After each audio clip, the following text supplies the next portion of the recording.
සියලු දෙනාටම අයිබෝවන් වඩක්කම් සුපුන් පෙර පාසලේ අපේ පාලිකාතුමිය කරුණාවති ටීචර්වත් ඒ වගේම ප්‍රබන් ටීචර්ගේ ආරාධනෙන් අද මම මෙතෙන් පැමිණියා.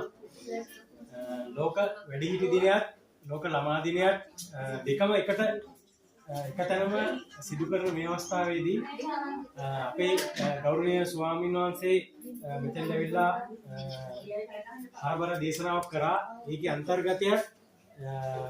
අන්තර්ගතයේ තුනේ වැඩිහිටියෝ ගෙනල්ලා ළමයි දෙගොල්ලම එකතැන සාමාන්‍යයෙන් මේ වගේ වැඩසටහනක් කරන එකම මේ විශේෂිතයි.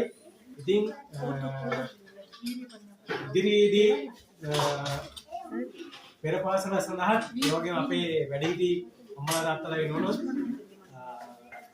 යමක් කිරීමට හැකිනම් ඒ දේ කියන්නේ පැකිලෙන්නේ නැතුව අනිවාර්යෙන් කරනවා. ඉතින් සියලු දෙනාටම ලෝක ළමා දිනයක් හා වැඩිහිටි දිනයක්.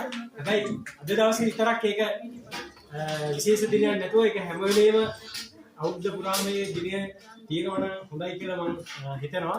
ඉතින් මේ අවස්ථාවට මාව ආරාධනා කරපු පෙර පාසල් ඒ ගුරු දෙපළට බේම් ස්තුතිවන්තයින් මම නියැලෙනවා.